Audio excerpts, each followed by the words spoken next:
Fala galera, beleza? Tudo bem? Meu nome é Lucas Valentim, você está assistindo Pingando Óleo. Hoje eu separei 15 fatos sobre Carroll Shelby, um cara que foi muito importante, além de um ótimo piloto, foi um cara muito visionário, à frente do seu tempo ali. Então tem bastante coisa para falar dele, se pudesse a gente ficaria aqui 2 horas falando só sobre o que ele já fez ali pelos carros e pela indústria e tudo. Fica comigo até o final que eu separei até umas fofoquinhas ali que eu acho que você não sabe também. Ele era um engenheiro aeronáutico e quando a Segunda Guerra começou, ele se tornou um piloto de testes da aeronáutica dos Estados Unidos. Quando a guerra terminou e ele foi dispensado do exército, ele tentou abrir uma empresa de caminhões basculantes, ele também trabalhou em poços de petróleo e ele chegou até a abrir alguma coisa ali com criação de galinhas e nada disso deu certo. Foi só quando ele se envolveu com os carros é que a vida dele foi para frente, ele começou a dar certo em alguma coisa.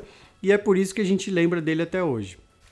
Ele não se envolvia nas corridas só por causa dos carros, ele gostava mesmo era de correr e ele rapidamente se tornou, além de um piloto, ele se tornou um piloto profissional muito rápido e ele foi muito bem aceito no mundo das corridas. A primeira corrida dele foi em 1952, ele correu com um MG emprestado de um amigo. E a última corrida dele foi em 1960. Ele não pôde mais correr por causa dos problemas de saúde dele, mas ele teve várias equipes de corrida patrocinando ele ao longo desses poucos anos aí que ele conseguiu correr.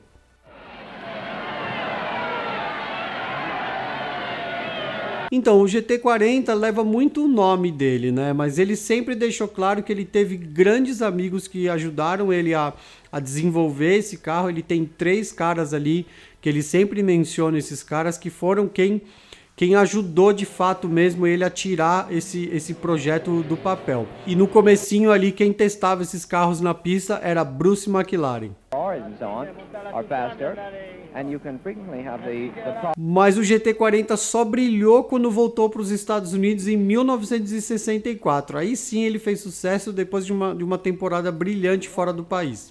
Foi nessa época que Carroll Shelby tomou conta da operação toda do GT40 e foi nessa época que ele chamou Ken Miles para pilotar o carro dele.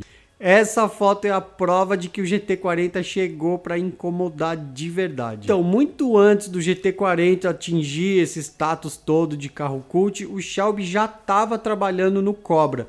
Ele já estava trabalhando com carrocerias de carros europeus, dos britânicos, né? E foi assim que surgiu entre 62 e 65 o primeiro Cobra, o Mark I. E foi assim que surgiu entre 62 e 65 o Cobra 260 e o Cobra 289, que nasceu dele pegar essas carrocerias de carros britânicos, que era o AC Cobra, e colocar um motor Ford V8 neles. O carro era muito leve e foi sucesso imediato porque o carro saiu voando praticamente. Shelby sofreu 2 grandes acidentes correndo. Eu não sei como esse cara não morreu, porque naquela época os carros praticamente não tinham segurança nenhuma. O primeiro foi no México, numa prova que chamava Carreira Pan-Americana, em 1954, era entre 2 fronteiras do México. O acidente deixou ele 8 meses em recuperação e várias cirurgias ele fez nesses 8 meses, mas ele voltou a correr logo depois no ano seguinte, em 1955. A segunda batida aconteceu em 1957 com um Maserati em Riverside, que é uma cidade pequena ali da Califórnia. Ele fez até cirurgia plástica, mas ele voltou a correr no mesmo ano. Uma coisa que me chamou muito a atenção foi esse flyer, né? Esse pôster da corrida. Cara, que pôster lindo, que simplicidade no design aqui disso daqui. Isso me fez pensar como as coisas antigas têm essa coisa simples, mas elas ainda assim são super bonitas. Eu fiz até uma alusão aos carros, né? Às vezes o carro mais simples, com menos coisa, pode ser muito mais bonito e muito mais interessante do que um carro cheio de tecnologia, cheio de coisas.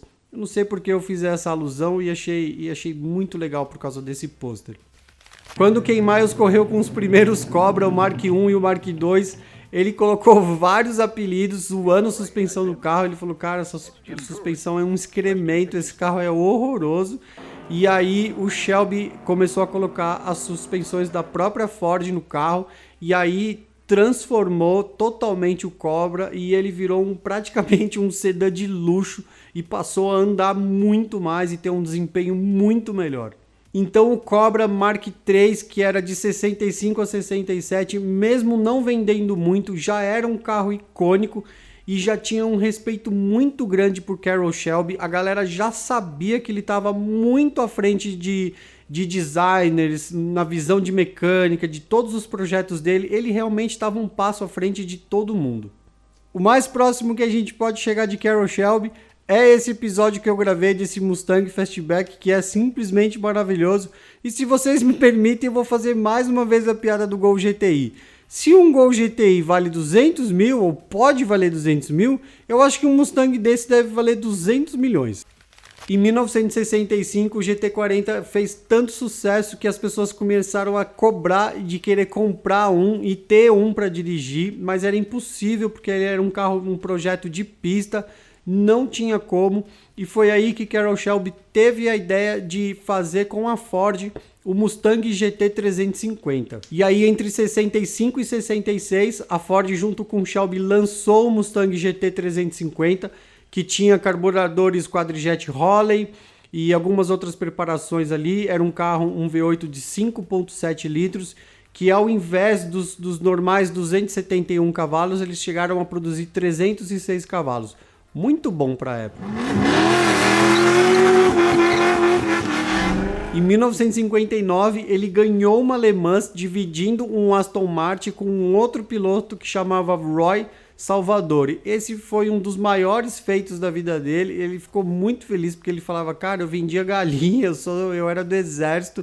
Isso para mim já era um ápice, assim, isso foi muito louco. After 24 hours, Salvadori's co-driver Shelby was flagged home the winner. With them on the lap of honor rode Sterling Moss and David Brown.